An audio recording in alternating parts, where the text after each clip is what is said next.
Assalamualaikum warahmatullahi wabarakatuh. Salam sehat untuk kita semua. Semoga kita semua selalu mendapat lindungan Allah Subhanahu wa Ta'ala ya. Diberikan nikmat sehat walafiat serta dimudahkan segala urusannya. Amin ya Robbal 'Alamin. Kesempatan kali ini Mimin akan membagikan satu cerita misteri. Seperti apa ceritanya? Mari kita mulai.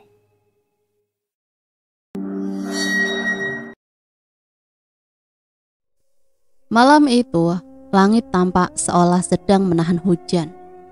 Awan menggantung rendah, tetapi tetap memberi ruang bagi gemerlap lampu-lampu jalan yang berkelap-kerlip.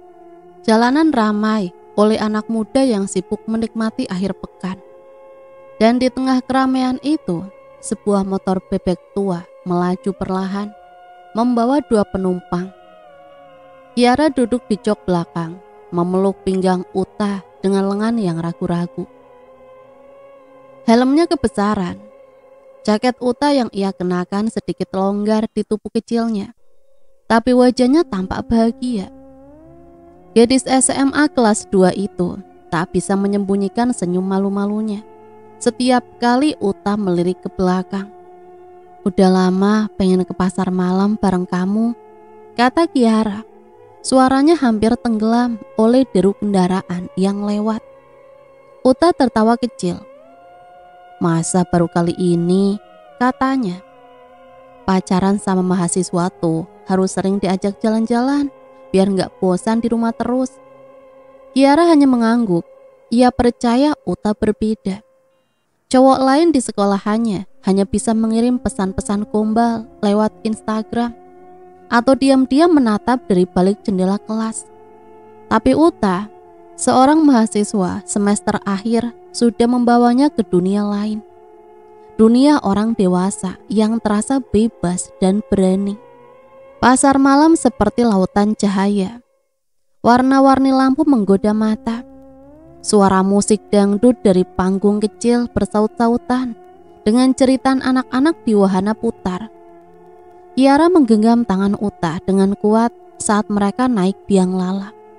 Seolah takut jatuh atau mungkin takut kebahagiaan itu akan cepat berlalu. Di puncak ketinggian, Uta menatap wajah Kiara lekat-lekat. "Kamu cantik banget malam ini," katanya pelan, nyaris berbisik. Kiara tertawa gugup. "Ah, Mas bohong. Beneran. Aku tuh ngerasa beruntung banget bisa punya kamu." Ucapan itu membuat dada Kiara menghangat. Ia memalingkan wajah, malu, tapi diam-diam hatinya bergetar. Uta tahu caranya membuat gadis sepertinya merasa spesial. Bukan hanya karena kata-katanya, tapi juga cara dia menyentuh, memperhatikan dan menatap, seolah dunia hanya milik mereka berdua. Setelah 2 jam berputar-putar di pasar malam, makan bakso tusuk dan memenangkan boneka kecil di permainan lempar gelang, Uta mengajak Kiara pulang. Tapi alih-alih mengambil jalan biasa, Uta membelokkan motornya ke arah yang lebih sunyi. "Mas, kok lewat sini?" kata Kiara mulai merasa canggung. "Tenang aja, aku tahu tempat enak buat istirahat bentar. Kamu capek kan?" Kiara tak langsung menjawab. Ia merasa ada yang janggal. Tapi suara Uta terdengar begitu meyakinkan. Jalanan makin sepi dan tak lama kemudian, sebuah bangunan tua dengan papan neon yang berkedip-kedip muncul di hadapan mereka. Motel Mutiara. Letaknya terpencil jauh dari keramaian.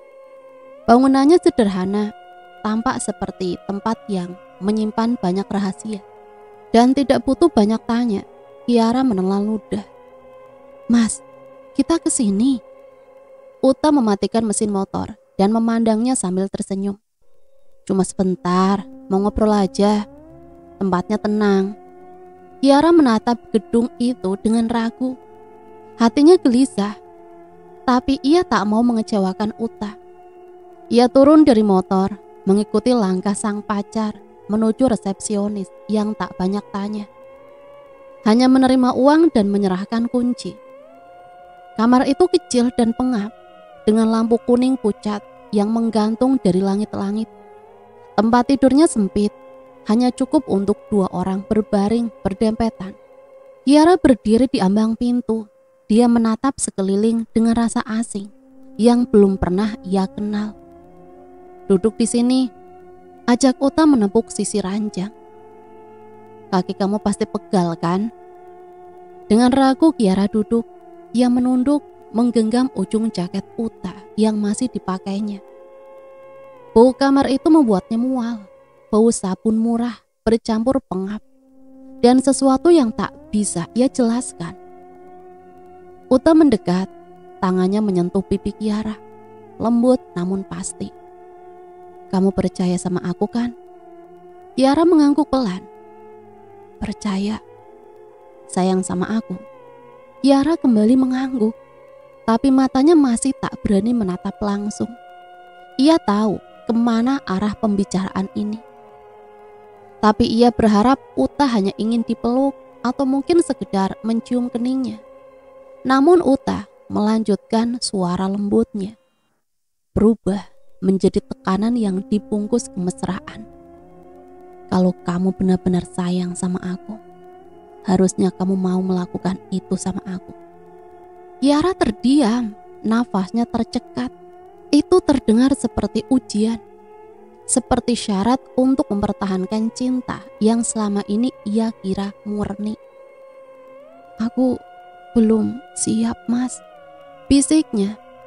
Uta menarik nafas lalu menghela panjang seolah kecewa. "Kiara, kita ini udah cukup lama bareng. Aku juga gak main-main sama kamu. Tapi masa aku harus terus-terusan nahan perasaan ini?" Kiara menunduk lebih dalam. Aku takut, Mas. Aku tanggung jawab. Kita sama-sama nikmati. Gak bakal nyakitin kamu kok. Aku sayang sama kamu, Kiara. Uta memeluknya dari samping. Dan Kiara mematung di pelukannya. Kata-kata itu terdengar manis, tapi rasanya pahit di tenggorokan. Ia merasa seperti berada di persimpangan antara menjaga dirinya sendiri atau menjaga hubungan yang ia harap bisa menjadi cinta seumur hidup. Tangan Uta mulai bergerak ke punggungnya. Kiara menahan nafas, jantungnya berdetak makin cepat. Bukan karena bahagia, tapi karena ketakutan. Ia ingin bilang tidak, tapi bibirnya seolah terkunci oleh tekanan yang halus namun kuat dari lelaki yang begitu ia percayai. Di luar kamar suara motor sesekali melintas. Di dalam kamar hanya ada desah dan bisu yang membatu. Malam itu berjalan sangat lambat bagi Kiara dan terlalu cepat bagi Uta. Dan ketika malam akhirnya usai, Kiara hanya bisa duduk diam menatap langit-langit. Matanya kosong, jiwanya bergeming. Sesuatu telah berubah dalam dirinya dan belum tahu seberapa harga yang harus dibayar. Malam minggu itu berlalu seperti mimpi bagi Kiara, tapi bukan mimpi yang manis. Lebih seperti mimpi aneh yang membuatnya terbangun dengan keringat dingin dan perasaan tak tenang. Di rumah ia terdiam lebih sering dari biasanya, menatap kosong ke dinding kamarnya, mengulang-ulang kejadian malam itu di dalam kepala. Tangannya masih bisa mengingat sentuhan Uta. Tubuhnya masih bisa merasakan dingin kamar sempit itu. Dan telinganya masih menyimpan bisikan rayu yang terlalu lembut untuk disebut paksaan, tapi terlalu tajam untuk disebut cinta. Namun di balik segala ketakutan dan kegelisahan, ada sesuatu yang tak bisa ia jelaskan. Rasa rindu yang aneh, seolah tubuhnya telah membuka pintu yang tak pernah ia tahu ada. Dan kini pintu itu tak bisa ditutup lagi. Uta menelponnya malam itu juga, hanya berkata, "Terima kasih udah percaya sama Mas. Kamu gak tahu betapa bahagianya aku." Dan Kiara, meski hatinya remuk, tersenyum. Ia merasa seperti pahlawan telah melakukan sesuatu demi cinta, demi hubungan mereka. Ia berpikir mungkin cinta yang dewasa, sakit tapi manis, menakutkan tapi memabukkan. Hari-hari berikutnya berjalan seperti biasa, sekolah, PR, les, tapi pikirannya selalu melayang ke satu orang, Uta. Mereka mulai lebih sering bertemu dan tak hanya malam minggu. Kadang pulang sekolah, Kiara mengarang alasan pada orang tuanya untuk tidak langsung pulang. Mengaku ada tugas kelompok atau latihan. Padahal ia naik angkot menuju tempat kos harian yang Uta sewa diam-diam. Uta pandai memilih tempat, kos-kosan tua di pinggir kota, yang tak banyak bertanya pada tamu-tamu muda. Ia tahu bagaimana menyembunyikan jejak, tahu cara bicara pada penjaga kos yang ramah, namun buta arah moral. Kita udah seperti suami istri ya, kata Uta sambil menyalakan rokok di jendela kamar. Selepas mereka selesai melakukan ritual cinta itu, Kiara tertawa kecil. Tapi kita belum nikah, Mas. Gak usah buru-buru, yang penting hatinya udah nyatu, tubuhnya juga. Perkataan itu membuat Kiara merasa istimewa. Ia tidak tahu bahwa yang sedang mereka bangun bukanlah cinta, tapi kecanduan, ketertarikan yang makin hari makin kuat, tapi tanpa arah dan makna yang sehat. Setiap pertemuan selalu berakhir dengan pelukan panjang, ciuman, dan ritual cinta seperti biasa. Sesekali Kiara menangis diam-diam. Setelahnya, ia merasa aneh. Setiap kali ingin berhenti, tubuhnya justru rindu. Setiap kali hendak berkata tidak, bibirnya selalu lebih dulu berkata iya. Orang tua Kiara tidak curiga, mereka percaya penuh pada anaknya. Kiara bukan anak yang suka membangkang. Nilainya cukup baik dan wajahnya selalu tampak manis serta tenang.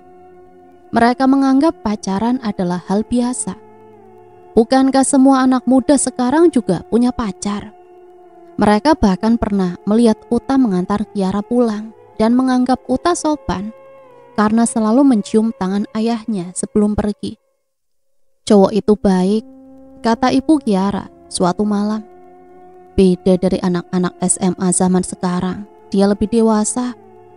Kiara hanya mengangguk, ia tak sanggup bercerita apapun. Ia menyimpan semuanya sendiri. Rasa bersalah, rasa takut, rasa candu. Hubungan itu berubah jadi rutinitas. Setiap kali bertemu, selalu ada sentuhan. Selalu ada pelampiasan. Tanpa mereka sadari, cinta telah tertinggal jauh di belakang. Kini yang mengikat mereka bukan lagi hati, tapi hasrat yang tak tertahan. Semakin sering dilakukan, semakin sulit dihentikan. Uta sendiri tak pernah merasa bersalah. Ia memperlakukan Kiara seperti miliknya, seseorang yang telah disentuh, dan karena itu tak mungkin meninggalkannya. Ia juga semakin berani, kadang mengirim pesan-pesan vulgar saat Kiara masih berada di kelas. Kadang memintanya bolos hanya untuk bertemu dan melampiaskan rindu. Kiara tak selalu setuju, tapi ia sudah terlanjur dalam. Setiap kali mencoba menjauh, Uta datang membawa senyum, pelukan, dan kata-kata manis yang meninah bubukan logikanya. Kalau kamu ninggalin aku sekarang, aku bisa gila, kata Uta suatu kali. Kalimat itu cukup untuk membuat Kiara bertahan. Mereka seperti dua orang yang tersesat dalam gelap dan terus berjalan, padahal arah itu membawa mereka ke jurang. Kiara mulai merasa lelah, tapi candu itu menahannya. Ia masih gadis SMA, belum cukup umur untuk mengenali bentuk cinta yang sehat. Ia pikir cinta adalah memberi semuanya, bahkan saat yang diberi tak lagi meminta dengan cara yang layak. Suatu malam ketika mereka kembali menyewa kos murah itu, Kiara bertanya dengan suara yang sangat pelan. Mas, kita ini mau kemana sih sebenarnya? Uta menatapnya sebentar, lalu mengusap pipi Kiara. Kita ke masa depan bareng-bareng. Aku janji. Janji nikahin aku. Uta terdiam sebentar. Kalau udah waktunya, aku belum mapan. Kamu juga masih sekolah. Tapi suatu hari pasti. Kiara percaya, atau setidaknya ingin percaya. Tapi malam itu, seperti malam-malam sebelumnya, janji hanya kata pengantar sebelum tubuh mereka kembali bersatu diam. Dan begitulah minggu-minggu berlalu. Tak ada yang menghentikan mereka. Tidak orang tua, tidak guru, tidak teman. Dunia terlalu sibuk menilai dari luar. Dan tak ada yang tahu bahwa di balik senyum remaja yang lugu itu, Kiara telah menjadi tawanan dari cinta yang salah arah. Kiara merasa aneh, sering pusing, mual, dan mudah lelah. Hari ini Kiara masih memeluk Uta setelah segalanya selesai. Kepalanya bersandar di dada lelaki itu dan matanya memejam, mencoba meyakinkan diri bahwa ini semua adalah bentuk dari cinta. Cinta yang hangat, cinta yang nyata, cinta yang entah bagaimana kini justru menjebaknya lebih dalam dari yang ia bayangkan. 2 bulan telah berlalu sejak malam itu. Malam pertama yang membuka pintu bagi segala yang tak pernah Kiara bayangkan sebelumnya. Sejak hari itu dunia Kiara tak pernah benar-benar sama. Setiap malam minggu berubah menjadi rutinitas penuh rindu, desah dan janji-janji yang terdengar manis di telinga gadis SMA yang sedang mabuk cinta. Namun sekarang tubuhnya mulai berubah. Mulanya hanya demam ringan. Kiara pikir itu karena kelelahan atau mungkin flu biasa. Ia meminum paracetamol dan mencoba tidur lebih lama. Tapi tubuhnya tetap lemas.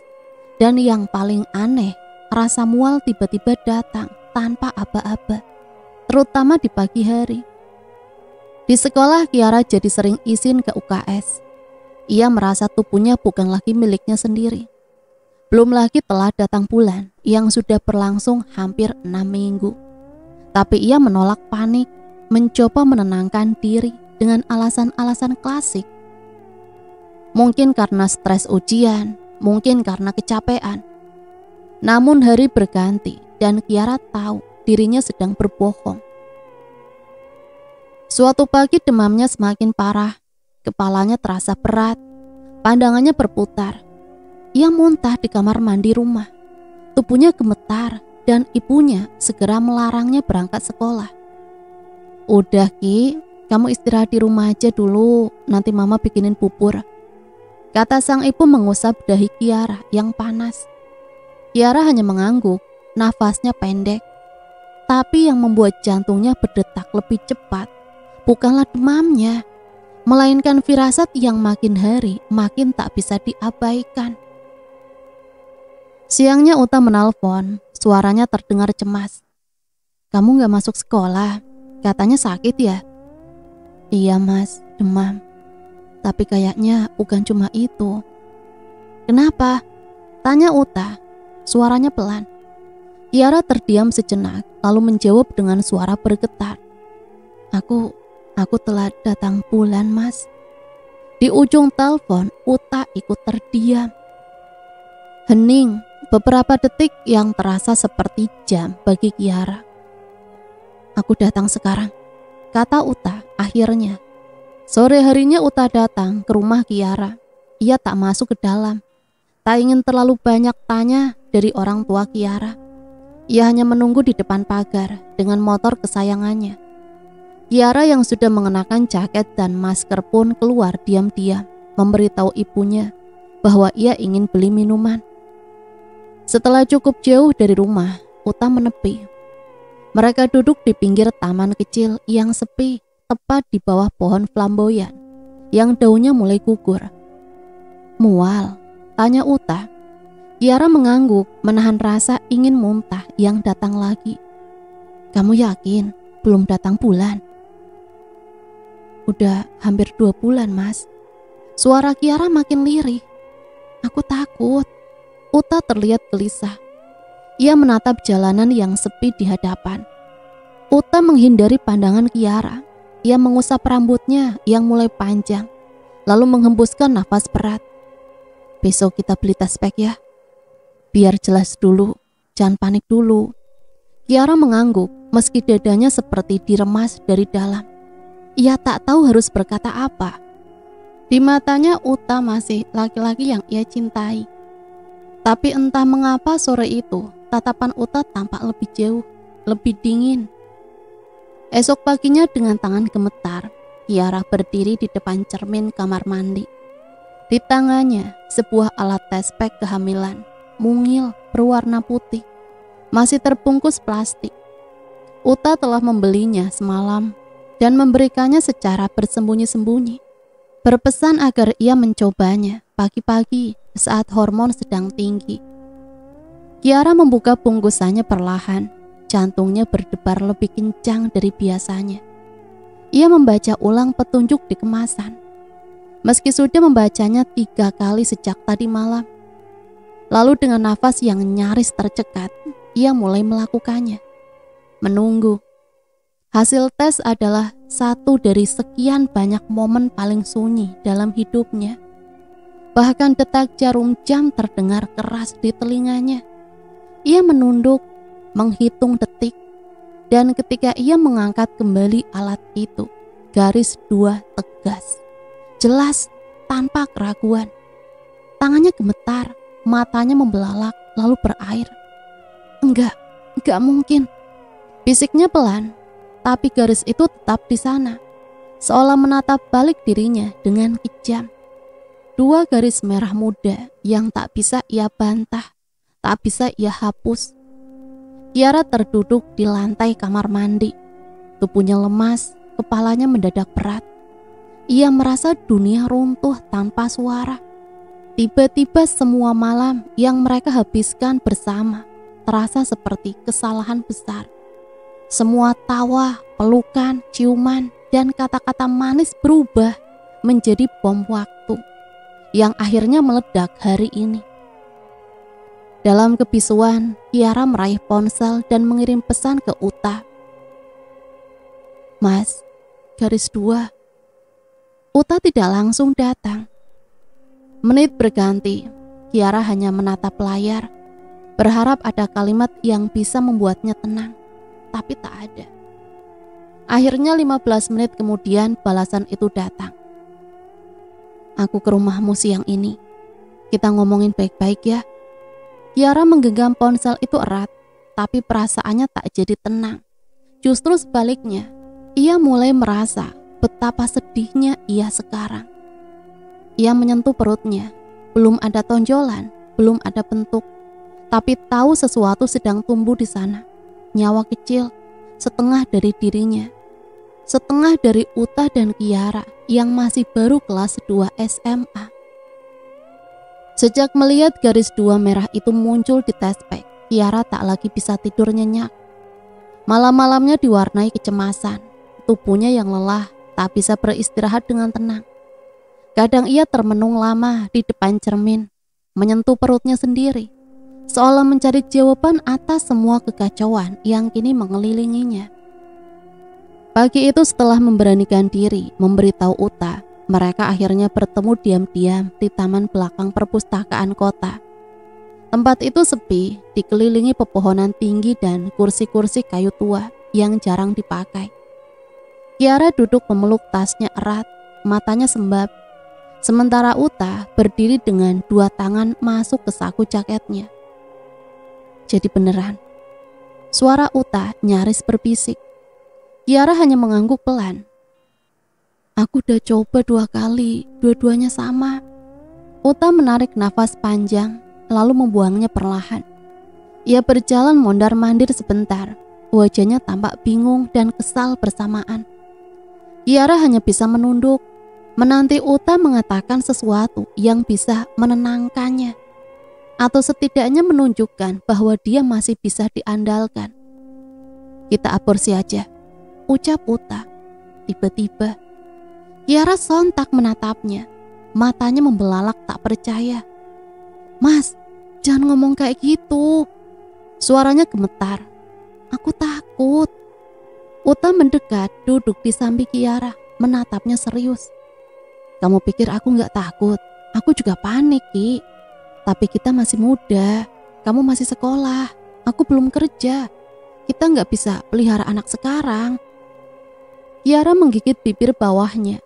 Ada air mata yang kembali menggenang di sudut matanya. Ia tahu semua itu benar. Ia tahu mereka belum siap. Tapi perasaan takut dan gelisah yang menyelimuti pikirannya tak bisa ditekan dengan logika semata. Tapi ini bayi, Mas. Di dalam perutku ada kehidupan. Bisik Kiara lirih. Belum tentu juga itu udah bentuk bayi. Potong Uta cepat. Masih kecil banget, masih bisa dihilangin sebelum makin susah. Kiara menggeleng perlahan tapi pasti. Aku gak sanggup. Aku gak mau ngelakuin itu. Aku takut dosa. Aku takut sakit. Aku takut mati. Uta menghela nafas keras. Terus kamu maunya gimana? Biarkan aja gitu. Nanti kalau perut kamu makin besar, orang tua kamu tahu, sekolah kamu tahu. Mau gimana nanti? Mas Uta, tanggung jawab aja. Kita ngaku. Kita ngomong baik-baik ke orang tua, kata Kiara dengan suara tercekat. Kita minta maaf, kita coba jalanin.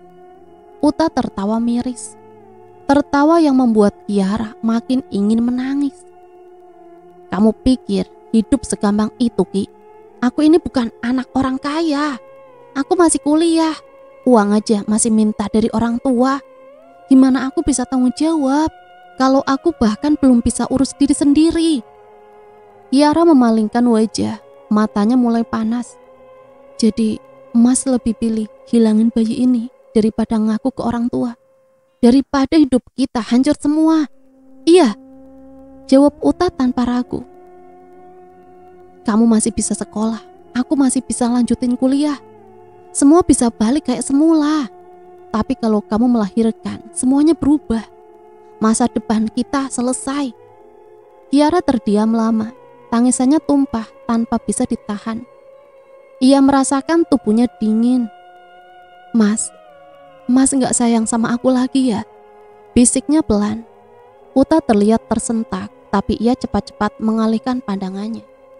Sayang, Ki, tapi kadang sayang aja gak cukup buat nyelamatin kita dari kenyataan. Nyelamatin atau nyelamatin diri Mas sendiri? Uta menatapnya tajam. Kamu pikir aku egois? Aku ini mikirin kamu juga. Kamu yang bakal dicemooh orang. Kamu yang bakal dikeluarin dari sekolah. Aku gak mau kamu dihancurin sama kesalahan ini. Tapi caranya salah, Mas. Aku gak bisa. Aku gak sanggup ngeluarin bayi ini. Uta bangkit dari bangku, berjalan menjauh beberapa langkah. Ia mendongak menatap langit yang mulai mendung. Angin bertiup pelan membawa suara tangisan Kiara bersamanya. Ia tahu Kiara ketakutan, tapi ia juga tahu dirinya tak punya jawaban. Tak punya jalan keluar yang baik. Lalu ia kembali menoleh. Suaranya lebih datar sekarang. Kita cari cara, tapi kamu jangan egois juga. Kita harus cepat ambil keputusan sebelum terlambat. Kalau udah masuk 3 bulan, gak semua tempat mau terima aborsi. Kiara hanya bisa memeluk dirinya sendiri, mencoba menahan tubuhnya yang tidak goyah. Malam harinya Kiara duduk di kamar, lampu sudah dimatikan. Ia menatap langit-langit yang gelap. Hanya diterangi sedikit cahaya dari luar jendela. Tangannya masih menempel di perutnya. Dalam gelap, air matanya kembali menetes. Ia takut pada masa depan, takut pada keputusan, takut kehilangan cinta. Dan di atas semua itu, ia takut kehilangan dirinya sendiri. Minggu pagi itu, matahari belum terlalu tinggi saat Kiara berdiri di depan cermin. Rambutnya dikuncir rapi, wajahnya dipulas bedak tipis, dan rangsel kecil menggantung di bahu. Dari luar dia tampak seperti gadis remaja biasa yang hendak jalan-jalan bersama teman. Tapi di dalam dadanya, jantungnya berdebar tak beraturan. Perutnya mulas, bukan karena makanan, tapi karena kecemasan yang menggumpal sejak semalam. "Mau kemana, Nak?" tanya ibunya dari ruang makan. "Main, Bu, sama Reni, ke rumahnya dulu, terus mungkin mau ke toko buku," jawab Kiara cepat, sebisa mungkin menyembunyikan nada gugup dalam suaranya. Ibunya mengangguk tanpa curiga. "Jangan pulang malam ya." "Iya, Bu." Kiara berjalan cepat keluar rumah, matanya langsung mencari motor Uta di ujung gang. Laki-laki itu sudah menunggu dengan helm cadangan di tangan. Saat Kiara menghampirinya, Uta menyodorkan helm tanpa banyak bicara. Mereka berangkat dalam diam, hanya deru mesin motor yang menemani. Perjalanan memakan waktu sekitar 40 menit, menembus jalan-jalan sempit kota menuju daerah pinggiran yang jarang dikunjungi. Uta tampak hafal rutenya. Beberapa kali ia melirik kaca spion, seolah memastikan tak ada yang membuntuti mereka. Kiara menggegam erat pegangan belakang motor. Keringat dingin membasahi telapak tangannya. Meski udara pagi cukup sejuk, mereka berhenti di depan sebuah rumah tua dengan pagar besi karatan. Rumah itu terlihat seperti bangunan tinggal biasa. Catnya mengelupas, beberapa jendela tertutup tirai tebal. Tidak ada papan nama, tidak ada tanda bahwa itu adalah tempat praktek seorang dokter. Tapi dari ekspresi wajah Uta yang yakin, Kiara tahu mereka tidak salah alamat. "Yakin ini tempatnya?" Kiara bertanya lirih. Uta hanya mengangguk dan menggendeng tangannya masuk. Di dalam aroma obat bercampur bau lembab menyambut. Ruangan itu sepi, tidak ada resepsionis. Hanya satu sofa panjang di ruang tunggu dan kalender lusuh menggantung di dinding. Setelah beberapa menit menunggu, seorang laki-laki parubaya muncul dari balik tirai. Berjas putih tapi tanpa atribut resmi. Wajahnya cekung, matanya sayu, dan langkahnya lambat. "Kamu yang mau tindakan?" menatap Kiara sekilas. Kiara ragu sejenak, lalu mengangguk. "Masuk, kamu tunggu di luar," katanya pada Uta. Uta memandang Kiara seolah meminta konfirmasi terakhir. Kiara hanya memalingkan wajahnya dan melangkah masuk. Pintu ditutup. Uta tinggal sendiri di ruang tunggu, menggenggam ponsel, tak berani membuka aplikasi apapun. Hanya duduk gelisah, menunduk. Keringat dingin mulai menetes di pelipisnya. Di dalam ruangan, Kiara diminta duduk di tempat tidur kecil berspray putih yang sudah tampak kekuningan di beberapa bagian. Dokter itu memberikan sebutir pil dan segelas air putih. "Minum ini buat buka jalan. Nanti kamu mulas, itu wajar." Tangan Kiara gemetar saat mengambil obat itu. Hatinya terasa berat, tapi ingatan akan tekanan Uta dan ketakutannya pada masa depan membuatnya menelan pil itu juga. Beberapa menit setelahnya, rasa mulas mulai datang. Pelan lalu semakin kuat. Kiara memegangi perutnya, menggertakkan gigi agar tidak menjerit. Darah mulai menetes ke kakinya, membasahi celana dalam dan spray. Sang dokter datang membawa sarung tangan karet, alat-alat logam kecil di nampan, dan selembar kain untuk menutupi paha Kiara. Tanpa banyak penjelasan, dia mulai bekerja. Kiara mencoba menahan teriakannya. Sakitnya tidak bisa digambarkan. Perutnya seperti diremas dari dalam. Tubuhnya menggigil hebat. Keringat membasahi rambutnya. Darah terus mengucur. Lantai di bawah tempat tidur mulai ternoda. Dokter itu tampak cemas, tapi tetap melanjutkan tindakan. Ia mengangkat sesuatu dari rahim Kiara dengan alat besi panjang. Gumpalan darah, daging, entah apa, dan meletakkannya dalam baskom kecil di sudut ruangan. Kiara nyaris pingsan, pandangannya kabur. Dokter memberikan suntikan entah apa, lalu menekan perutnya dengan keras. Darah makin deras mengalir. Nafas Kiara mulai berat, bibirnya pucat. Ia mencoba bicara, tapi suaranya hanya keluar dalam bisikan tak jelas. "Dok, sakit, dingin." "Diam, jangan gerak," kata sang dokter. Tapi tubuh Kiara mulai kehilangan tenaga. Kedua matanya terbuka setengah lalu merem perlahan. Suara detak jam di dinding terdengar makin keras di kepala si dokter, seolah menandai bahwa waktu mulai habis. Dia panik, mencoba menghentikan pendarahan dengan kain, menekan-nekannya ke bawah perut Kiara, tapi tidak berhasil. Beberapa menit kemudian, Kiara tidak lagi bergerak. Tubuhnya diam, nafasnya tidak terdengar, wajahnya pucat pasi. Dokter itu berdiri mematung, tangannya berlumuran darah. Alat-alat medis berceceran dan bau besi memenuhi udara. Ia tahu gadis itu sudah tiada. Uta berdiri terpaku di lorong sempit klinik itu. Tubuhnya membeku setelah mendengar ucapan dingin dari dokter. Suasana di sekelilingnya begitu sunyi. Kiara telah mati, pendarahan. Aku udah coba bantu, tapi dia kehilangan terlalu banyak darah. Ucap sang dokter seakan mencoba membela diri dari sesuatu yang belum dituduhkan.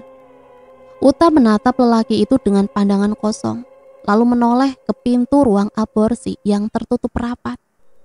Di balik pintu itu, kekasihnya yang baru saja ia paksa untuk melakukan aborsi, kini terbujur kaku, mati. Mati karena dirinya. Aku harus gimana sekarang? Gumamnya lirih. Dokter itu tidak menjawab, ia hanya berdiri, tangannya berlumuran darah yang mulai mengering. Matanya tak berani menatap langsung. Setelah beberapa saat ia berjalan menuju meja di pojok ruangan dan membuka sebuah laci. Dari sana ia mengeluarkan sepasang sarung tangan karet dan sebuah plastik besar berwarna hitam. Bawa dia pergi. Ini tempat ilegal. Aku gak mau ikut-ikutan kalau ketahuan. Katanya dingin. Bawa. Uta ternganga. Kemana?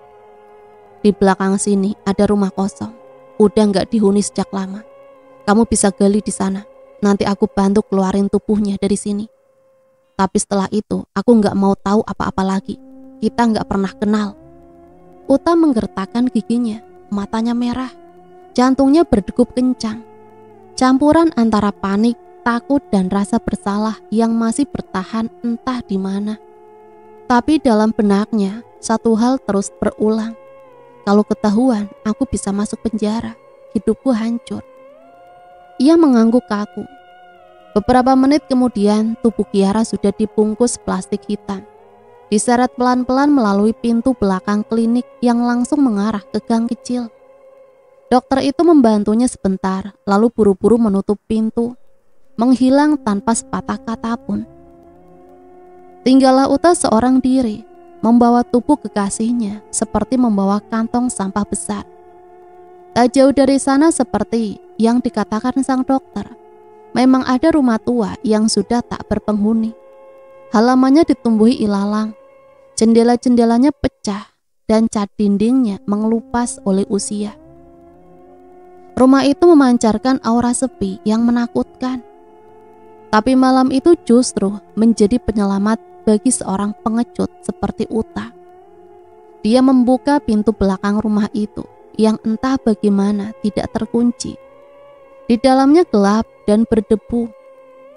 Uta tidak punya waktu untuk memikirkan apapun lagi. Dengan nafas memburu dan tangan gemetar, ia mencari alat seadanya. Sebuah sekop tua yang ia temukan di gudang kecil di samping rumah. Dengan alat itu, ia mulai menggali di halaman belakang. Butuh waktu lebih dari 1 jam sampai lubang itu cukup dalam untuk menampung tubuh Kiara. Saat lubang itu cukup dalam, Uta menyeret plastik berisi tubuh Kiara mendekat.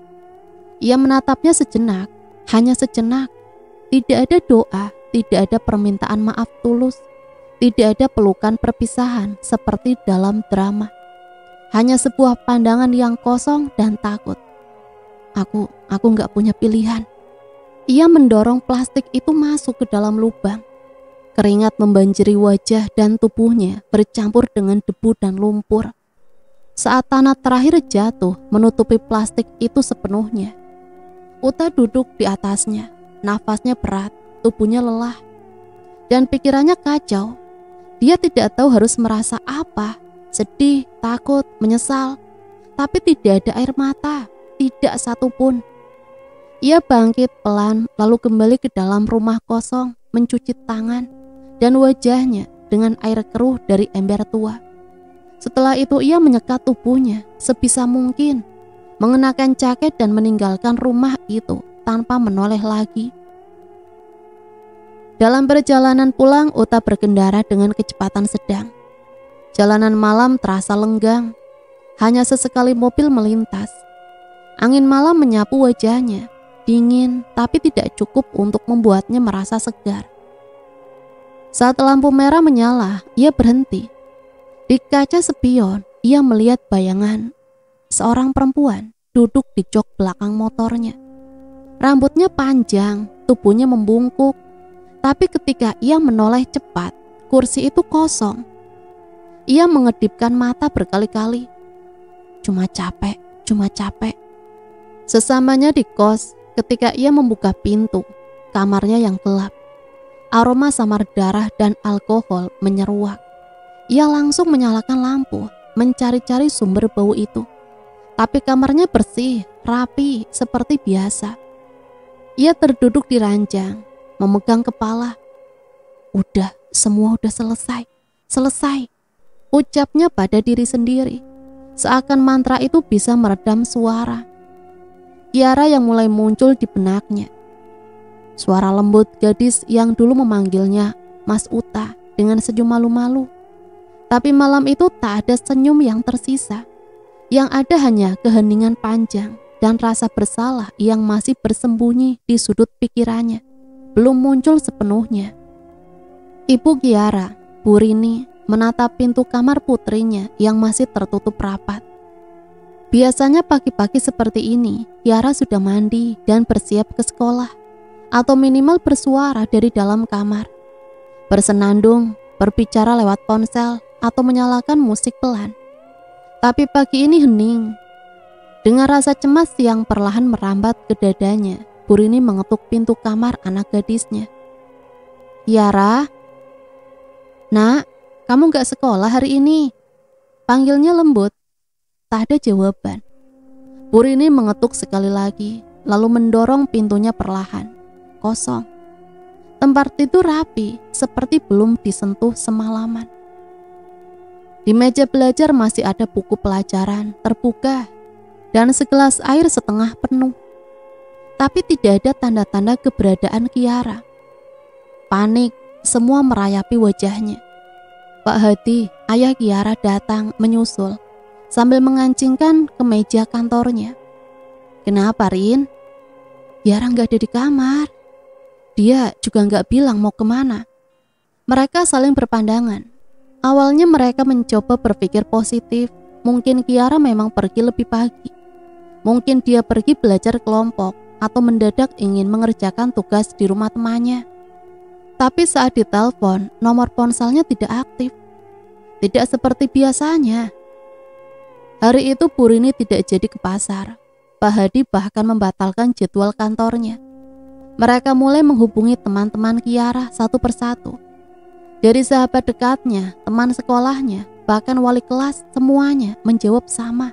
Tidak tahu. Kiara gak masuk sekolah dari kemarin, Bu, kata wali kelasnya di ujung telepon. Jantung Bu Rini berdegup makin kencang. Tangannya gemetar. Nafasnya mulai tersengal. Mereka menghubungi keluarga, kenalan, dan bahkan mencari ke rumah sakit terdekat, tapi nihil. Tidak ada seorang pun yang tahu kemana Kiara pergi sejak Minggu pagi. Di sore hari saat hujan turun rintik-rintik, Pak Hadi memutuskan untuk menghubungi Uta. Nomor pemuda itu masih disimpan karena dulu sering menjemput Kiara ke rumah. Ia berharap paling tidak Uta bisa memberi petunjuk. Halo, ini Uta. Tanya Pak Hadi di telepon. Iya Pak, saya Uta. Kiara kemana ya? Dari kemarin gak pulang, gak ngabarin juga. Kami sudah cari kemana-mana. Seketika Uta membeku. Ia berdiri di depan wastafel kamar mandinya, menatap wajahnya sendiri yang tampak pucat di cermin. Kami udah nggak kontak lagi Pak, udah sebulan lebih, putus. Pak Hadi terdiam beberapa detik. Putus? Iya Pak, Kiara yang mutusin, katanya mau fokus belajar. Jadi saya nggak tahu soal dia sekarang. Pak Hadi menutup teleponnya dengan perasaan aneh. Ada sesuatu dalam nada bicara Uta yang tidak bisa dijelaskan. Terlalu tenang, terlalu rapi. Seolah kata-kata itu sudah disiapkan sejak lama. Namun mereka belum punya bukti apa-apa, hanya firasat. Tapi bagi seorang ibu, firasat itu lebih tajam dari pisau. Malam itu Bu Rini duduk di ruang tamu dengan mata sembab. Ia tak lagi makan, hanya menatap layar ponselnya dengan harapan akan ada pesan dari anak gadisnya. Setiap bunyi notifikasi membuatnya terlonjak, tapi bukan dari Kiara, bukan.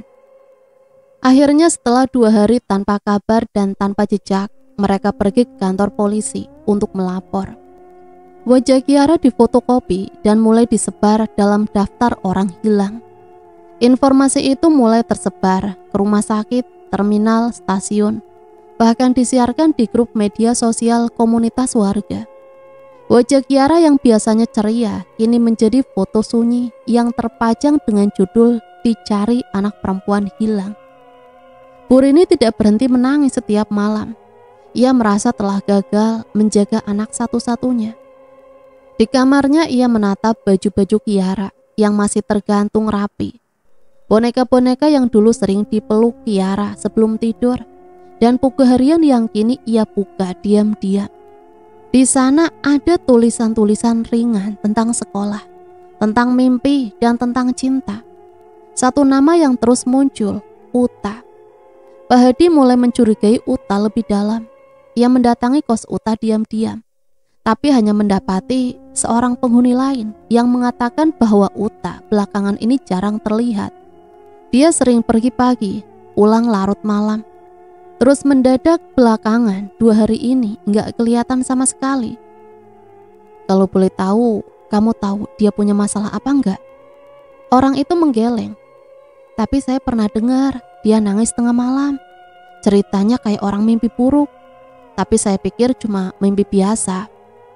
Pak Hadi pulang dengan kepala penuh tanda tanya. Sementara itu, Uta sendiri mulai hidup dalam kegelisahan. Setiap malam suara Kiara terdengar di kepalanya. Kadang suara tangisan, kadang suara lirih yang memanggil namanya. Ia mencoba mengabaikan, tapi tidak bisa. Dan entah kenapa, ia merasa suatu hari nanti, kebenaran akan menemukan jalannya. Pagi itu cuaca kampus terasa biasa saja. Uta berjalan dengan langkah ringan, menghindari tatapan orang-orang yang sepertinya sudah mulai mengenali wajahnya. Ia merasa sedikit cemas, namun berusaha untuk tetap tenang. Setelah 2 hari penuh ketegangan dan kegelisahan, hari ini ia memutuskan untuk kuliah. Mencoba melupakan kejadian yang membuatnya gelisah. Di lorong kampus, di antara kerumunan mahasiswa yang berlalu lalang, matanya tertumbuk pada sosok yang sangat dikenalnya, Kiara. Ia berdiri di tengah kelompok mahasiswa, berbicara dengan teman-temannya, sepertinya tidak ada apa-apa. Namun ada sesuatu yang berbeda. Kiara tampak seperti di tempat yang salah. Wajahnya pucat dan matanya kosong. Uta membeku sejenak. Suasana di sekitar seakan berhenti. Dia tidak bisa berpikir, nafasnya terhenti. Sosok yang ada di depan matanya dengan jelas adalah Kiara, gadis yang telah ia kubur beberapa hari yang lalu. Rasa takut menyelinap di dalam dirinya, merayap dari ujung jari sampai ke dalam hati. Uta berbalik secepat mungkin dan lari menuju toilet terdekat. Sesampainya di toilet, Uta hampir terjatuh, tubuhnya gemetar hebat. Ia menatap cermin yang ada di depannya, berharap mungkin semuanya hanya halusinasi. Harapan kosong yang tak kunjung datang, tapi matanya tertuju pada bayangan dirinya sendiri yang mulai kabur. Seolah cermin itu menampilkan sosok lain. Dan saat itulah Kiara muncul di balik bayangan tersebut, tepat di belakang tubuhnya. Uta terkejut, suaranya tercekat. Sosok Kiara berdiri tepat di belakangnya dengan ekspresi yang tidak bisa ia baca. Hanya wajah kosong yang tak bernyawa. Dalam sekejap tubuhnya terasa kaku, terperangkap dalam ketakutan yang mencekam. Tiara mendekat, langkahnya sunyi seolah tidak menginjak lantai. Matanya menatap dengan tajam, seolah menembus segala penjuru hati Uta. Kiara, apa yang kau lakukan di sini? Kiara tersenyum, namun tidak ada kehangatan dalam senyumannya. Klinik kecil yang tersembunyi di sudut kota itu selalu sepi, seolah menunggu malam untuk datang, bersembunyi dari hiruk-pikuk dunia luar. Dokter aborsi ilegal yang tidak pernah benar-benar tercatat di catatan medis manapun. Di ruang tunggu yang sunyi, seorang wanita muda duduk dengan wajah pucat. Usianya masih sangat muda, mungkin sekitar 20 tahun. Tapi dari matanya yang cemas, ada beban yang jauh lebih tua dari usianya.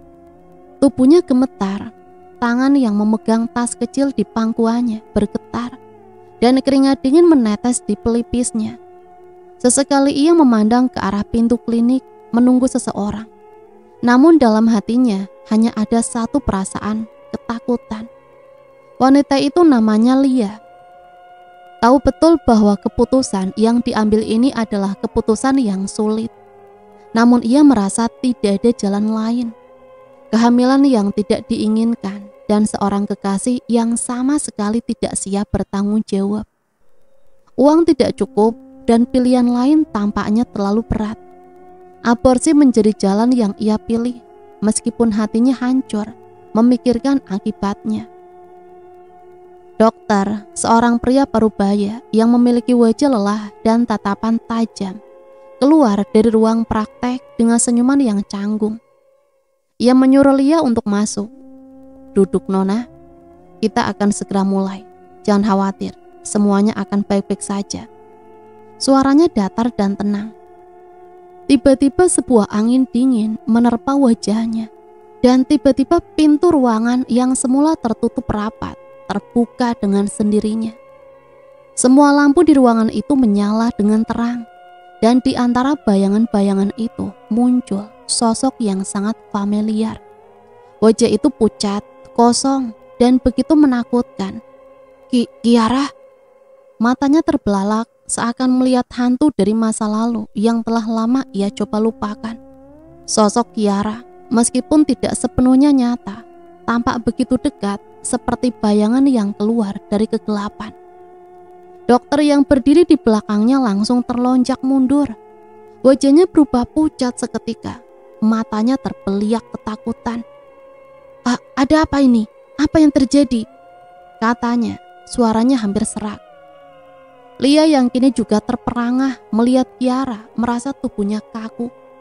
Ia tidak bisa bergerak, tidak bisa berteriak, hanya bisa menatap sosok yang muncul di depan mereka. Kiara yang seharusnya sudah meninggal kini berdiri di sana, menatapnya dengan mata yang kosong dan penuh amarah. Kiara tidak berbicara, hanya menatap Lia dengan tatapan yang menusuk, seolah ada sesuatu yang ingin disampaikan, sesuatu yang menuntut balas. Lia merasa hawa dingin merayap ke dalam tubuhnya, dan ia bisa merasakan tangan-tangan halus yang tidak tampak meraba tubuhnya, menelusup ke dalam hati dan pikiran. Sementara itu dokter yang panik mencoba mundur, namun langkahnya terhenti saat Kiara melangkah maju. Seolah tidak ada jarak, Kiara mendekat dengan gerakan yang aneh, terlalu cepat, terlalu halus dan tanpa suara.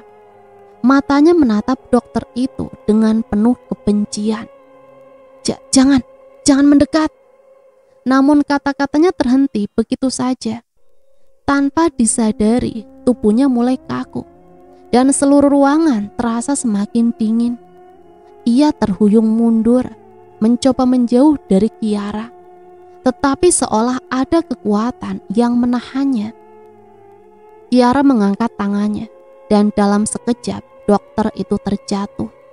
Tubuhnya terhempas ke lantai dengan keras. Tak ada suara yang keluar dari mulutnya. Ia hanya terdiam menatap ke arah Kiara dengan tatapan penuh ketakutan. Lia yang masih berdiri kaku akhirnya mendapatkan keberanian untuk bergerak.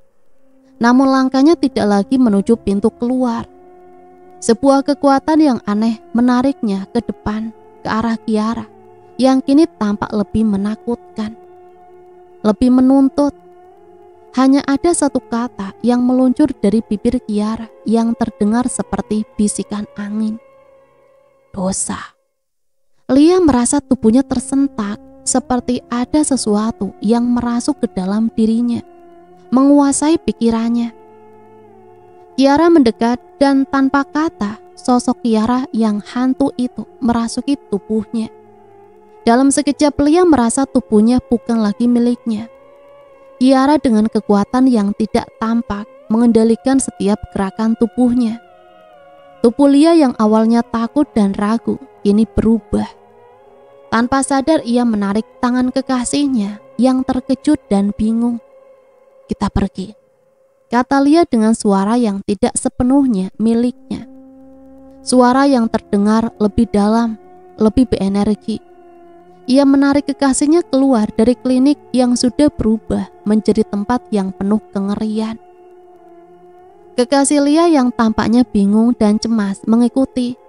Mereka berdua keluar dari klinik dan berlari keluar menuju tempat yang lebih sepi dan jauh dari keramaian. Namun bukanlah kebetulan, mereka berjalan menuju sebuah rumah kosong yang terletak tidak jauh dari klinik itu. Tempat yang sudah lama terbengkalai. Setibanya di rumah kosong itu, mereka mulai menjelajahi halaman yang suram. Dan di sana, di sudut yang tersembunyi, mereka menemukan sesuatu yang mengerikan. Sebuah kuburan kecil yang tertutup tanah, namun sudah mulai terlihat sedikit. Di dalam kuburan itu, tubuh Kiara terbaring tanpa nyawa, tanpa penghormatan, tanpa kedamaian.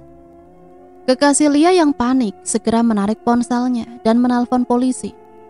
Namun dalam pikirannya hanya satu hal, siapa yang bisa mengerti dan menyelamatkan mereka dari kemarahan arwah Kiara yang sekarang menguasai tubuh pacarnya. Hari itu cuaca mendung, seolah langit ikut berduka atas nasib tragis yang menimpa Kiara. Polisi baru saja mengungkapkan sesuatu yang mengerikan. Jasad Kiara ditemukan di sebuah rumah kosong, terkubur di belakang klinik aborsi ilegal, tempat dia menghilang.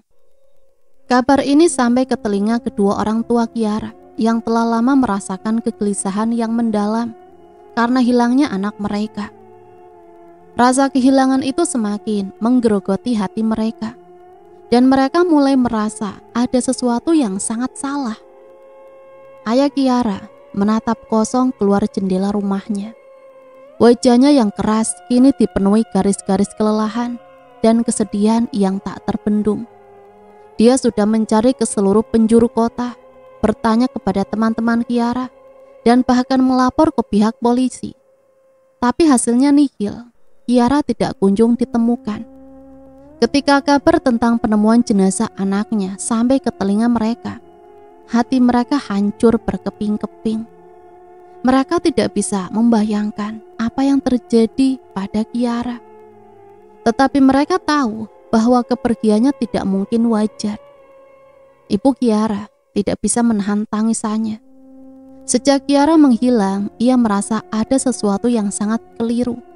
Sesuatu yang tidak bisa dijelaskan dengan kata-kata. Tapi kini semuanya berubah menjadi kabut yang suram dan penuh pertanyaan. Polisi akhirnya melaporkan bahwa mereka menemukan jasad Kiara di rumah kosong, tidak jauh dari klinik aborsi ilegal, tempat dia dirujuk oleh Uta. Penyebab kematian Kiara adalah pendarahan hebat yang disebabkan oleh aborsi yang gagal. Polisi juga menemukan bukti bahwa Kiara telah dibawa ke klinik tersebut oleh seorang pria yang kini mereka duga sebagai Uta, pacar Kiara yang lebih tua. Nama Uta sudah terdaftar dalam laporan sebagai orang yang terakhir melihat bersama Kiara. Namun bukti yang lebih kuat ditemukan di kos Uta, di mana polisi menemukan barang-barang milik Kiara yang tidak pernah kembali ke rumah orang tuanya. Mereka bergegas menuju ke tempat kejadian. Mereka berharap bisa mendapatkan kepastian, meski hati mereka sudah tahu bahwa harapan itu semakin memudar. Di dalam rumah kosong, mereka melihat tempat Kiara terkubur. Tubuh anak mereka yang terbaring tanpa kehidupan, jauh dari kasih sayang keluarga yang seharusnya melindunginya. Bapak Kiara merasakan gemetar di seluruh tubuhnya saat pertama kali melihat tubuh Kiara yang terbungkus dalam kain putih itu. Ia merasa seolah-olah seluruh dunia runtuh di atasnya. "Kiara, anakku," suaranya serak. Ibunya pun hanya bisa terjatuh di samping makam anaknya, menangis tanpa bisa berkata-kata. Polisi segera memberitahu mereka bahwa pelaku utama di balik peristiwa itu adalah Uta, pacar Kiara yang kini menjadi buronan. Uta telah menghilang setelah mengetahui bahwa pihak kepolisian telah mencurigainya. Setelah berkoordinasi dengan polisi, kedua orang tua Kiara merasa tidak bisa tinggal diam. Mereka ingin keadilan bagi anak mereka. Mereka ingin mencari Uta dan menghukum pria itu untuk perbuatannya. Namun saat mereka sampai di kos Uta, mereka mendapati bahwa dia sudah pergi. Beberapa tetangga mengatakan bahwa mereka melihat Uta pergi dengan motornya tampak terburu-buru, seolah tahu bahwa saat-saatnya untuk menghadapi polisi sudah dekat. Polisi melacak keberadaan Uta menggunakan informasi yang mereka miliki dan segera mengetahui bahwa Uta kabur menuju luar kota. Dengan segala cara polisi berusaha mengejar. Namun Uta sudah lebih dulu mengambil langkah besar untuk menghindari pengejaran. Di tengah ketegangan yang semakin memuncak, satu-satunya hal yang bisa dirasakan adalah keputusasaan. Uta tahu bahwa waktunya semakin singkat dan dia tidak punya banyak pilihan selain lari. Namun nasib tampaknya sudah menentukan akhir yang tak terduga untuk Uta. Pada malam yang sama, Uta melaju dengan motornya di jalan raya yang sepi. Melaju cepat seolah dunia di belakangnya tidak ada artinya. Pikiran-pikirannya berkecamuk, ketakutan akan penangkapan menghantuinya. Uta tahu jika tertangkap hidupnya akan berakhir. Namun ada perasaan aneh yang datang bersamaan dengan kegelisahan. Rasa cemas, rasa bersalah, rasa takut dan tidak bisa dihindari. Saat Uta melaju dengan motor, pikirannya kosong. Tanpa sadar ia memasuki jalan yang berbahaya. Jalan dekat rel kereta api yang sering sepi dan tidak banyak dilewati kendaraan. Saat ia menyadari bahwa ia sudah memasuki area tersebut, terlambat sudah. Sebuah suara keras terdengar dan sebelum ia bisa mempercepat laju motornya atau berbelok, kereta api yang melaju kencang menabrak motornya. Uta terlempar ke samping, tubuhnya hancur lebur di bawah roda kereta yang tidak bisa dihentikan. Suasana malam itu menjadi sangat sunyi setelah kejadian itu. Hanya suara remukan logam yang terdengar, tak ada yang bisa diselamatkan. Dan hidup Uta pun berakhir dengan cara yang tragis dan tak terduga. Kepergian Uta meninggalkan banyak pertanyaan tak terjawab. Polisi hanya bisa menyimpulkan bahwa kematiannya adalah akibat dari kecelakaan tragis. Namun bagi orang tua Kiara, itu hanyalah akhir dari sebuah cerita yang lebih besar. Keadilan bagi anak mereka tidak akan datang dari sebuah kecelakaan. Hanya waktu yang bisa mengungkapkan segala sesuatunya. Meskipun rasa sakit dan kehilangan akan tetap menghantui mereka selamanya. Dengan berakhirnya kasus ini, satu babak kelam dalam hidup mereka pun selesai. Namun luka yang ditinggalkan oleh Kiara dan semua peristiwa yang terjadi akan terus membekas dalam hati orang tuanya. Suatu malam saat Ibu Rini duduk sendirian di ruang tamu, mendekati pukul 12 malam. Ia merasakan sesuatu yang tidak biasa. Ada keheningan yang menakutkan. Tiba-tiba ia mendengar suara langkah kaki ringan di lantai kayu. Begitu perlahan, begitu halus. Ibu Rini terdiam, tidak tahu apakah itu hanya bayangannya atau kenyataan yang begitu menakutkan. "Tolong maafkan aku, Kiara. Maafkan ibu." Terdengar suaranya sangat lirih, namun penuh sesal. Ketika itu bayangan Kiara muncul di depannya. Wajah Kiara tampak pucat, namun matanya penuh dengan kedamaian yang dalam, seperti sudah menemukan kedamaian setelah apa yang terjadi. "Ibu, ayah, aku baik-baik saja." Kiara berbisik, suaranya begitu lembut dan menenangkan. "Maafkan kami sayang, kami tidak bisa melindungimu." Kiara tersenyum samar. "Aku sudah memaafkan kalian. Jangan bersedih lagi. Aku akan selalu ada di hati kalian." Setelah kejadian malam itu, keluarga Kiara mulai menerima kenyataan bahwa meskipun fisik putri mereka telah hilang, semangatnya tetap hidup di dalam hati mereka. Mereka memutuskan untuk melakukan penghormatan terakhir untuk Kiara, mengunjungi makamnya, mendoakan, dan merayakan hidup yang telah Kiara jalani. Ya, akhirnya kebenaran akan datang, dan kita harus berani menghadapi serta menerima konsekuensi dari perbuatan kita. Cerita ini juga memberikan pelajaran tentang pentingnya komunikasi dan keterbukaan dalam hubungan.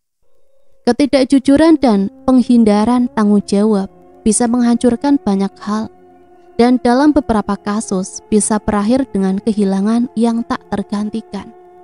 Oleh karena itu, penting bagi kita untuk berpikir matang sebelum bertindak, menjaga diri dan orang-orang yang kita sayangi, serta mengutamakan kebenaran dalam setiap langkah yang kita ambil. Dan cerita selesai sampai di sini. Semoga cerita ini bisa menemani hari-hari teman-teman semua ya. Dan semoga cerita ini bisa kita jadikan pembelajaran untuk hidup kita ke depannya. Sampai di sini Mimin pamit undur diri, mohon maaf apabila banyak salah kata. Sampai berjumpa kembali di cerita-cerita misteri selanjutnya. Matur nuwun, wassalamualaikum warahmatullahi wabarakatuh.